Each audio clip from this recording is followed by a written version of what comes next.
Hola, bienvenidos a COVID-19, la semana en América, el espacio de France 24, en el que hacemos un resumen de las noticias más destacadas relacionadas con la pandemia de COVID-19 en nuestro continente. A continuación les presento algunos de los temas que vamos a tener en esta edición. En nuestra habitual consulta con el doctor Carlos Eduardo Pérez, epidemiólogo y asesor científico de France 24, hablaremos sobre la nueva versión de Omicron. Se trata de una subvariante llamada BA.2 y que podría no percibirse en las pruebas PCR. También hablaremos sobre la píldora que Pfizer desarrolló contra el coronavirus llamada Paxlovid, que Estados Unidos ya aprobó para su uso. También en este programa daremos un panorama general de cómo avanza la pandemia en Argentina. Veremos cómo el uso de la vacuna rusa Sputnik V en suelo argentino le puede servir a Moscú para mostrar como evidencia ante la OMS para buscar la aprobación. También iremos a Guatemala para dar una mirada de la situación en ese país y cómo se ve afectada la industria del turismo debido a las restricciones que aplicó Estados Unidos al incluir a esta nación centroamericana en un listado de alto riesgo precisamente por la situación epidemiológica. También hablaremos de las nuevas pruebas que se están haciendo en Cuba con una posible vacuna contra el COVID-19 llamada Mambisa. Lo particular es que esta es de uso nasal. Actualmente el Centro de Ingeniería Genética y Biotécnica de Cuba comenzó la fase de ensayos con 120 voluntarios. Comenzamos el programa y entonces lo hacemos con cifras. Vamos a ver cómo está el panorama de cómo está avanzando la pandemia de COVID-19 en nuestro continente. Comenzamos en El Salvador, en Centroamérica, en donde hay poco más de 127,000 casos activos o contraídos del virus desde el inicio de la pandemia.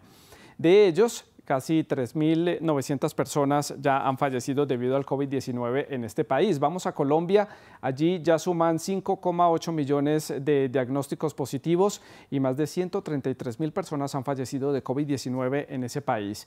Mientras que en Paraguay los casos rondan los 560,000 y alrededor de 17,000 personas ya fallecieron desde que comenzó la crisis sanitaria debido a la pandemia de COVID-19. En Cuba ya comenzaron las pruebas en humanos de la que podría ser una nueva vacuna contra el COVID-19. Mambisa es una fórmula intranasal, sería la primera en su tipo. Está en fase de ensayo y llega cuando este país caribeño ya ha visto también un incremento en el contagio con más de 3,000 casos diarios en la última semana. Aquí les contamos de qué se trata. La fórmula intranasal cubana Mambisa se convierte en la primera de 11 en su tipo en comenzar la fase de estudios clínicos en humanos en el mundo. El método diseñado por el Centro de Ingeniería Genética y Biotecnología de Cuba ya se aplica a convalecientes del COVID-19 y como dosis de refuerzo en el país caribeño. Realmente es un concepto novedoso.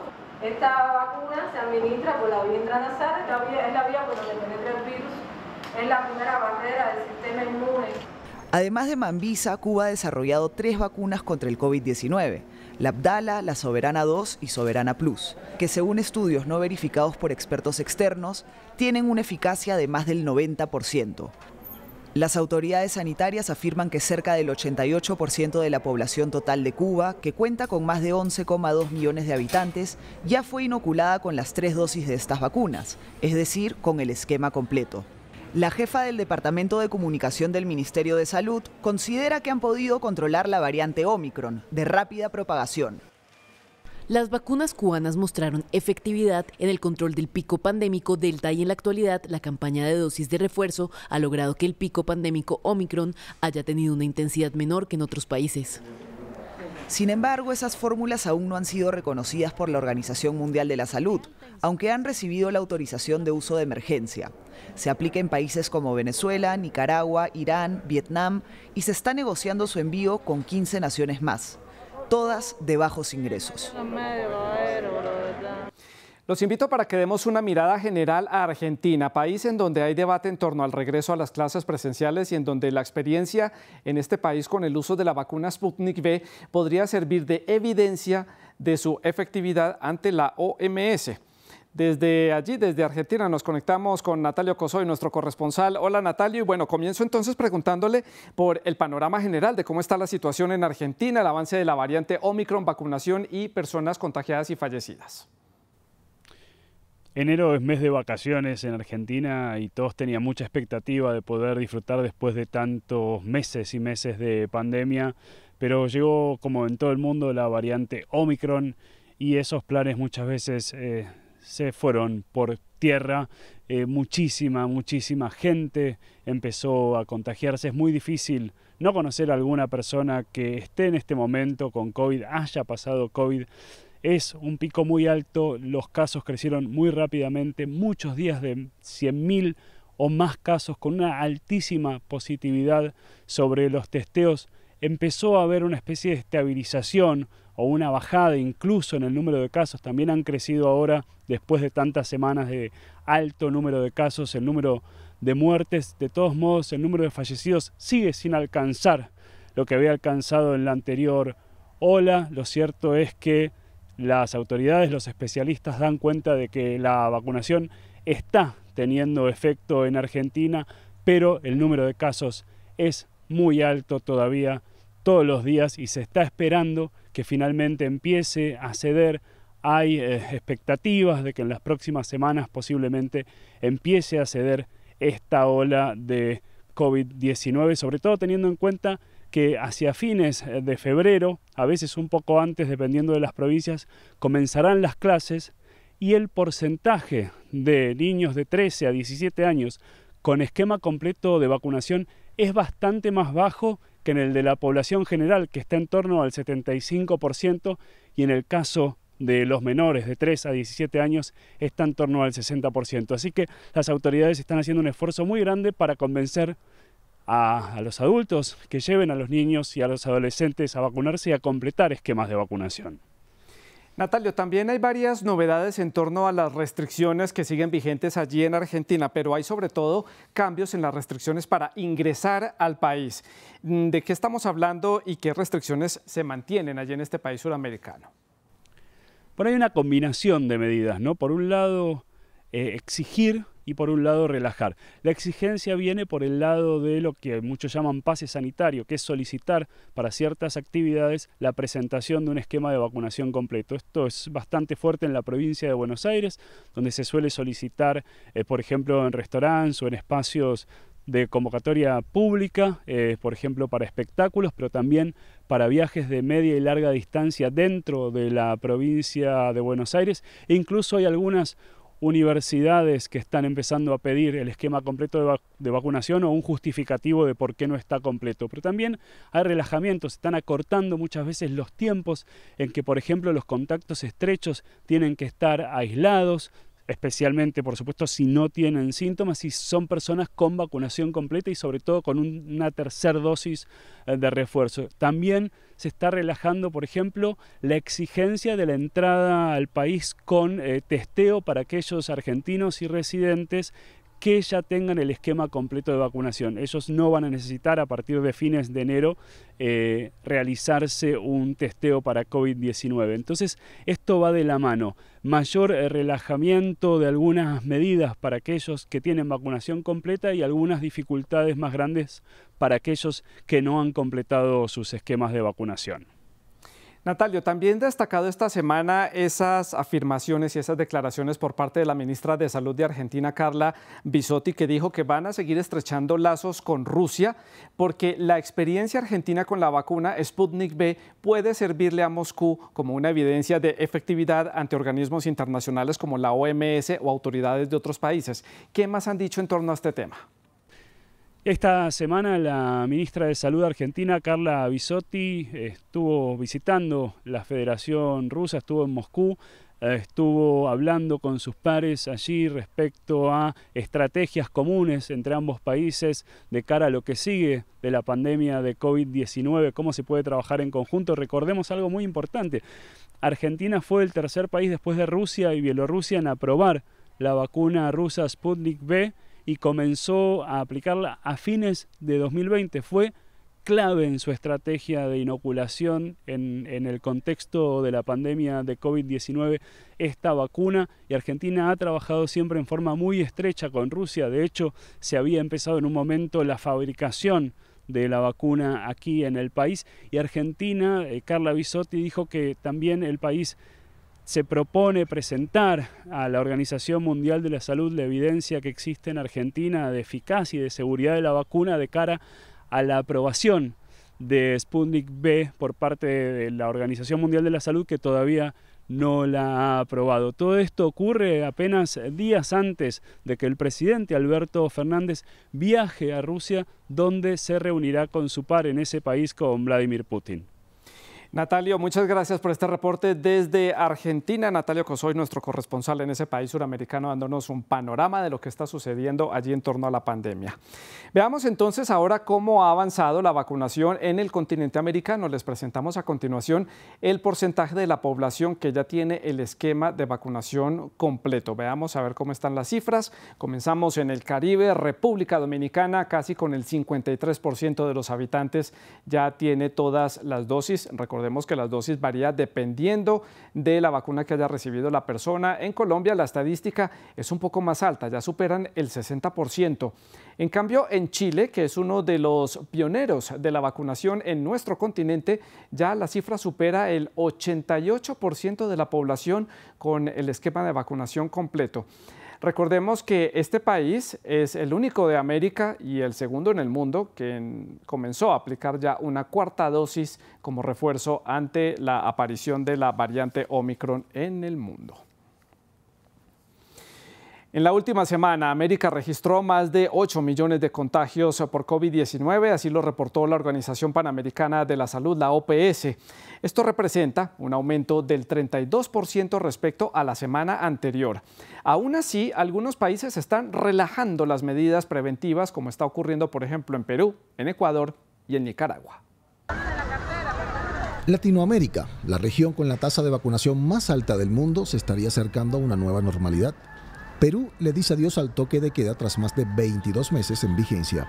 Además, recibió el pasado viernes el primer lote de vacunas pediátricas contra el COVID-19 para inmunizar a partir del lunes a más de 4 millones de niños entre los 5 y 11 años de edad. Esta es una muestra demostrando de que los niños sí tienen derecho. Y no solamente tienen derecho a la educación, sino tienen derecho a estar sanos. Hoy tenemos un desafío para abrir las escuelas. Nos encargaremos como gobierno de ver que las escuelas estén en mejores condiciones, su infraestructura, su techo, su alimentación. Pero el mayor reto, el mayor desafío es tener niños sanos. Según el Ministerio de Salud de este país, más de 3 millones de personas han contraído el virus y más de 200.000 han muerto a causa de esto. La tasa de mortalidad más alta a nivel global por esta enfermedad. Ecuador, por su parte, contempla el retorno presencial voluntario y progresivo de los alumnos a los centros educativos. En todos los niveles se respetará el área de 2,25 metros cuadrados por persona. En el Día Mundial de la Educación ratificamos que asistir a la escuela no se puede considerar un riesgo innecesario. Es un servicio público y un derecho humano que debemos garantizar. Desde el 7 de junio avanzamos en un retorno progresivo, voluntario y con medidas de bioseguridad. En los últimos días, los niveles de contagio han disminuido en este país.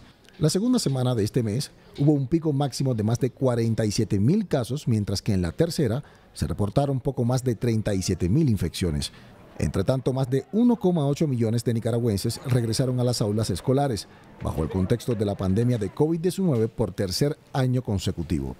Según el gobierno de Nicaragua, el 53% de la población mayor de 2 años ya cuenta con el esquema completo de vacunación, aunque la Organización Panamericana de la Salud estima que el porcentaje ronda el 45%.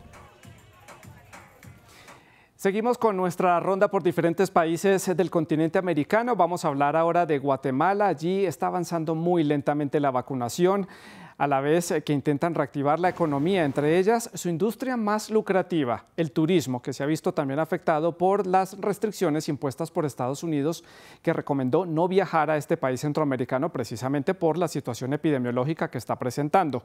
Vamos a conocer los detalles de la situación allí. Saludamos a Andrés Suárez Jaramillo, corresponsal de France 24, que nos informa desde Antigua, Guatemala, y está debutando con nosotros hoy en el programa con este primer reporte. Andrés, un gusto saludarlo. ¿Y cuál es el panorama general entonces en este país centroamericano en torno a los casos, el regreso a las actividades, vacunados y fallecidos? Hola Santiago, ¿qué tal? Fíjese que Guatemala es otro de los países latinoamericanos donde ha crecido exponencialmente el número de casos de contagio por coronavirus de diciembre a enero, en gran parte por las aglomeraciones en las fiestas decembrinas, pero también por el avance de la nueva variante Omicron. Esto se puede ver de la siguiente forma. Mientras en diciembre Guatemala contabilizó aproximadamente o poco más de 10.000 contagios de coronavirus, en lo corrido de enero esa cifra se ha multiplicado por 5 y ya se cuentan alrededor de 50.000 casos de contagio. Así las cosas, el panorama de COVID-19 en Guatemala es de 680.000 casos de contagio desde el inicio de la pandemia. Esto representa el 4% de la población, teniendo en cuenta que es un país de 18 millones de habitantes. Y de esos casi 680.000 casos de contagio, alrededor o poco más de 16.000 personas han fallecido, por lo cual el Ministerio de Salud guatemalteco ha declarado alerta roja en varias de las municipalidades del país. Andrés, viendo un poco la situación de Guatemala y las cifras, vemos que están un poco atrasados en cuanto a la vacunación si se compara con algunos países vecinos como El Salvador, Costa Rica y Panamá, que son los líderes en Centroamérica en cuanto a la vacunación. Con Nicaragua no hay unas cifras muy claras y Honduras está haciendo lo propio y ha avanzado un poco gracias a donaciones que ha recibido de El Salvador. ¿Cómo está entonces la vacunación allí en Guatemala en líneas generales? Santiago, en materia de vacunación, a Guatemala han ingresado más de 23 millones de dosis de vacunas contra el COVID-19, de las cuales el gobierno ya ha logrado administrar poco más de 13 millones de las mismas. Actualmente el foco de la vacunación está puesto en los grupos de adolescentes, en los grupos de niños, y se critica que no se haya comenzado la vacunación para el grupo poblacional de los 5 a los 11 años con respecto a los países centroamericanos que ya avanzan en este mecanismo, en este plan de vacunación. A pocas horas de Guatemala, en El Salvador, el gobierno de Nayib Bukele comenzó a administrar estas vacunas para los niños de 5 a 11 años desde el pasado septiembre, desde el septiembre de 2021, y países como Honduras y Costa Rica ya recibieron los lotes necesarios de vacunas Pfizer, la que recomienda la Organización Mundial de la Salud en el mes de enero. En cambio, el gobierno Yamatei parece estar en mora, ni siquiera ha firmado un convenio de administración de estas dosis, por lo cual la Procuraduría de los Derechos Humanos instauró una orden de amparo ante la Corte Constitucional en contra del presidente Alejandro Yamatei y del ministro de Salud. Andrés, recientemente Estados Unidos emitió una advertencia de viaje para sus ciudadanos para que eviten ir a Guatemala precisamente por la situación epidemiológica que se está presentando allí. Esto claramente dificulta la reactivación económica porque si algo le estaba apostando a Guatemala era reactivar la industria turística, que es fundamental para el desarrollo de las regiones y para la economía del país. Esto entonces entorpece la llegada de turistas. ¿Cómo se está viviendo allí la situación?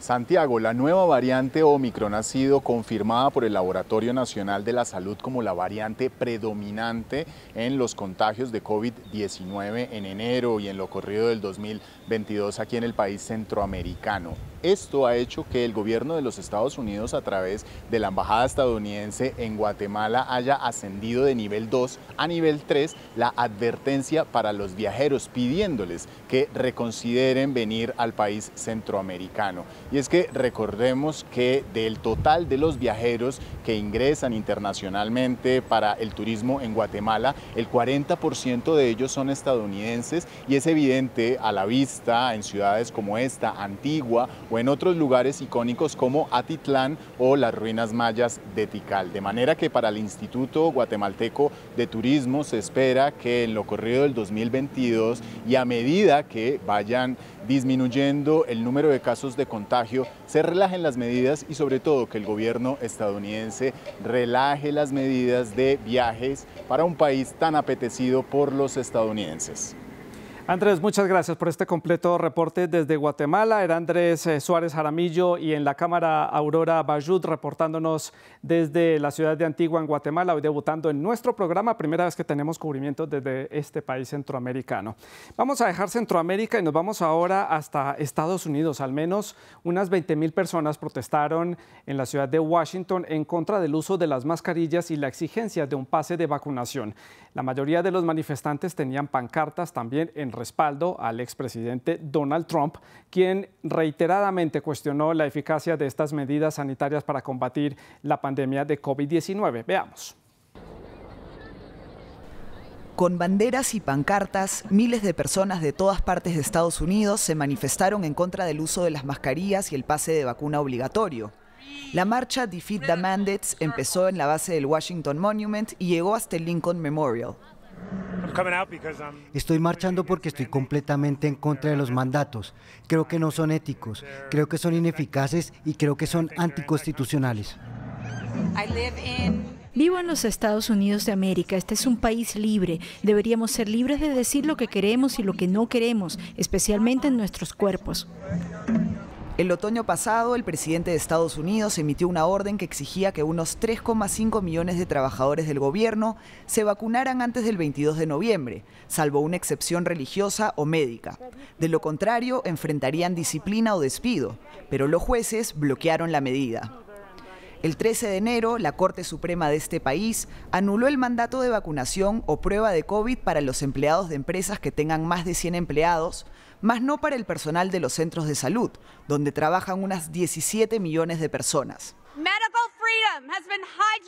La libertad médica ha sido secuestrada por los hospitales, las compañías de seguro, el gobierno y las grandes farmacéuticas. Médicos, ahora es el momento de ponerse de pie y salvar nuestra profesión. Según un estudio realizado por la organización Our World in Data, más de 209 millones de personas se han inoculado con el esquema completo en Estados Unidos, es decir, el 63,6% de la población total, que cuenta con más de 329 millones de habitantes. Y saludo a esta hora al doctor Carlos Eduardo Pérez, médico, infectólogo y asesor científico de France 24. Ya está con nosotros para nuestra habitual consulta. Doctor Pérez, como siempre, un gusto saludarlo en esta oportunidad en conexión telefónica con nosotros. Comienzo preguntándole, doctor, por los anuncios hechos esta semana por las autoridades de Estados Unidos que dieron el aval para que la píldora Paxlovid, que es un fármaco desarrollado por Pfizer, pueda entrar en circulación ya de manera comercial. ¿Esta pastilla cumple con la misión que tiene una vacuna o es más como un medicamento preventivo? ¿Y en qué casos debe ser usado? ¿En personas que tienen tipos de COVID graves o personas que están hospitalizadas, o las personas lo pueden tomar en su confinamiento en sus viviendas? Santiago, esta es una aproximación muy interesante porque no es preventivo, sino es un tratamiento. Este es un tratamiento farmacológico, son tabletas que se toman en personas que tienen infecciones leves a moderadas, es decir, que no va a ser en los ambientes hospitalarios, sino para los pacientes que se pueden manejar en casa. Lo que se ha visto con este tratamiento es que una vez se administre tempranamente, una vez se inician los síntomas, se reduce en más de un 70% la probabilidad de tener complicaciones como hospitalización o requerimientos de oxígeno.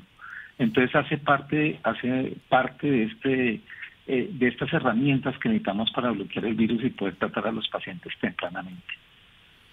Doctor, importante esta aclaración que usted hace. Paso a preguntarle ahora por la BA.2, que es la nueva versión de la variante Omicron, que es en este momento la variante de más circulación en el mundo, porque es de alto contagio. ¿Por qué se le dice variante silenciosa y qué diferencia tiene con la variante Omicron original? En los virus hay una producción de linajes que son diferentes entre ellos por unas variaciones antigénicas, y estas variantes mínimas o variantes silenciosas son cuando los cambios son mínimos en su estructura antigénica, es decir, en la que genera defensas. Entonces lo que se ve es que estas mutaciones que se acumulan tienen, por ejemplo, en este caso, mayor capacidad de transmisibilidad. Pero no es un cambio dramático en los virus, ni es que nos vamos a enfrentar a una nueva variante viral, sino son pequeños cambios que hacen los virus en ese proceso de dinámica viral que es de alta replicación. Por ahora no hay nada alarmante que nos tenga con esta subvariante del Omicron. Pero, doctor, el hecho de que se estén dando a conocer estas versiones de la variante Omicron no quiere decir que el virus está teniendo como una mayor rapidez para desarrollar diferentes, digamos, estrategias en su composición para poder esquivar, digamos, las vacunas que ya hemos recibido en diferentes partes del mundo. Esto no quiere decir que el virus es un poco más inteligente y está mutando, moviéndose más rápido para poder así sortear las vacunas. No, los virus mutan constantemente y mientras hayan personas no vacunadas o personas infectadas, van a haber variantes, subvariantes en gran cantidad. Por eso la necesidad de la inmunización en todos nosotros. No es que el virus aprenda, simplemente es un proceso de adaptación, no lo hace más rápido ni más temprano, es la dinámica que tienen este y muchos otros virus para adaptarse y para hacer más efectiva su eficaz infección, llamémoslo así. Pero, Santiago, es importante recordar que todos los virus mutan y este es uno de esos virus que va a mutar. Entre más personas infectadas haya, más riesgo hay que hayan esas mutaciones. Por eso todos nos debemos vacunar o aislar si tenemos síntomas. Doctor, quiero invitarlo para que oigamos y escuchemos estas declaraciones del director de la OMS, Tedros Adhanom Ghebreyesus, que habló sobre un escenario posible a raíz de lo que está sucediendo en Europa, en donde hay un alto contagio de la variante Omicron, y él dice que puede ser el inicio del fin de la pandemia de COVID-19 para este año. Escuchemos. If countries use all of these strategies and tools in a comprehensive way, si los países usan todas estas estrategias y herramientas de manera integral, podemos terminar con la fase aguda de la pandemia este año. Podemos lograr que el COVID-19 deje de ser una emergencia de salud global y podemos hacerlo este año. ¿Qué significa eso? Significa que debemos lograr nuestro objetivo de vacunar al 70% de la población de cada país con un enfoque en los grupos de mayor riesgo.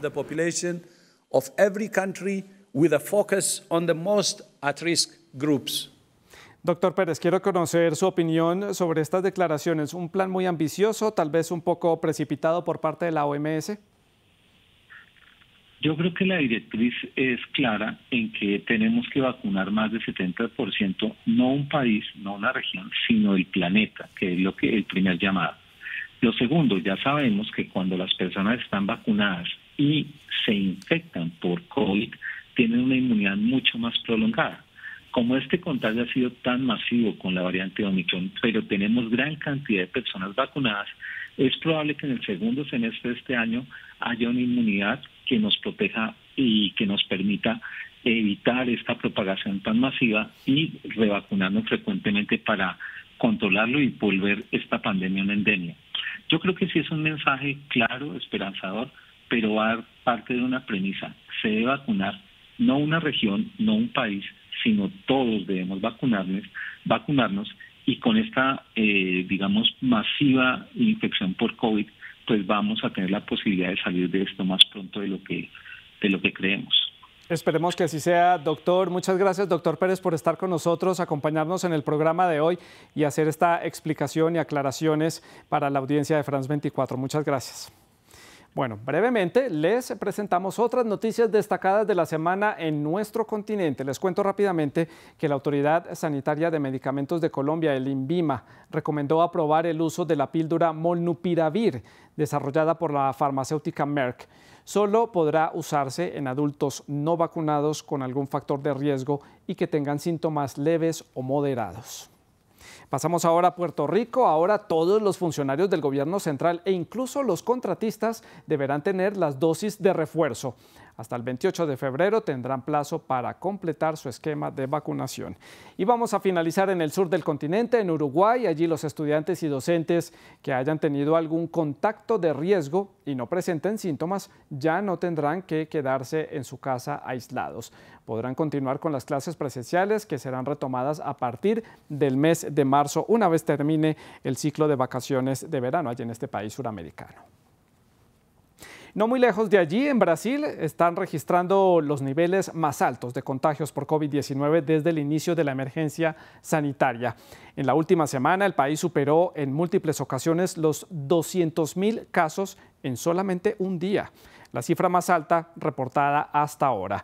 La situación sanitaria es tan crítica que la Fundación Fiocruz advirtió que 19 de los 27 estados están en alerta porque superan ya el 60% de la capacidad hospitalaria. En 7 de ellos, más del 80% de las camas de unidades de cuidados intensivos ya están ocupadas.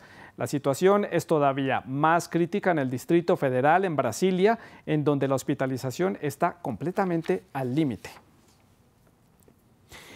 Y también los contagios en Chile aumentaron en un 75% en la última semana. La principal causa, según las autoridades, es la variante Omicron, que es más contagiosa. Ya les hemos contado sobre ella. Los centros de atención reportan que los pacientes más graves son aquellos que no se habían vacunado. Omicron llega hasta el denominado fin del mundo, es decir, hasta la austral región chilena de Magallanes.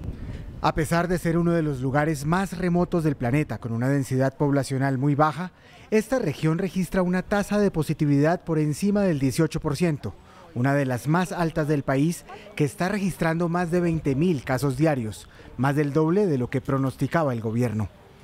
Aunque la presión hospitalaria sigue siendo baja, algunos laboratorios están colapsando, dadas las cientos de personas que llegan para realizarse una prueba PCR. Las últimas semanas ha aumentado más del 50% el número de ingreso de muestras a nuestro laboratorio. Siempre hemos dicho que nuestro laboratorio tenía una capacidad de hasta 1.200 muestras para procesar, llegando incluso algunos días a procesar 1.700 muestras. Sin embargo, el gobierno no contempla nuevos confinamientos. Más bien apunta a reducir los aforos en las regiones más afectadas y a fomentar la vacunación, que de acuerdo a investigaciones científicas reduce el riesgo de la enfermedad. La mayoría de los pacientes que han ingresado básicamente tienen una o dos de las vacunas que están estipuladas por el Ministerio puestas hasta la fecha, y los más graves que han ingresado son pacientes que no están vacunados. Según un estudio realizado por la organización Our World in Data, más del 92% de la población total de Chile, que cuenta con más de 19 millones de habitantes, se ha inoculado con el esquema completo, la tasa de vacunación más alta de Latinoamérica. Más de 12 millones de personas han recibido la dosis de refuerzo y las personas inmunodeprimidas ya pueden aplicarse una cuarta dosis. En febrero, los mayores de 55 años también podrán hacerlo. Ahora demos un vistazo a otras noticias relacionadas con el COVID-19 que fueron destacadas en las redes sociales. El diario El Financiero publica: México dice no otra vez a la vacunación de menores de edad sin comorbilidades.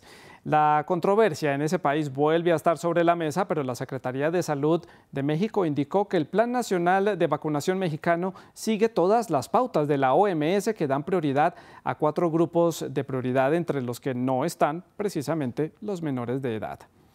Los CDC de Estados Unidos agregaron 8 destinos de América Latina y el Caribe a esa lista de lugares de riesgo por COVID-19. Comentábamos el caso de Guatemala.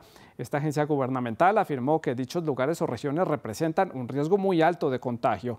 Entre ellas hay varios puntos específicos o regiones puntuales en Colombia, en Costa Rica, también Perú, la República Dominicana, la isla francesa de Guadalupe, la isla francesa de San Bartolomé y San Martín. El diario El Comercio publica: Ecuador ofrece apoyar la distribución regional de vacunas contra el COVID-19. Esta propuesta surgió tras la participación del presidente ecuatoriano Guillermo Lasso en el Foro para el Progreso de América del Sur. Allí Lasso indicó que la meta es que Ecuador produzca fármacos contra el COVID-19 y también otras patologías en los próximos 18 meses. Es todo por hoy en nuestro resumen de COVID-19 la semana en América. Recuerden, síganse cuidando del coronavirus, la pandemia sigue vigente. En nombre del equipo de producción y de mis compañeros en el máster, les agradecemos habernos acompañado hoy y por supuesto los invitamos a seguir en sintonía de France 24. Siga con nosotros, nos vemos la próxima semana.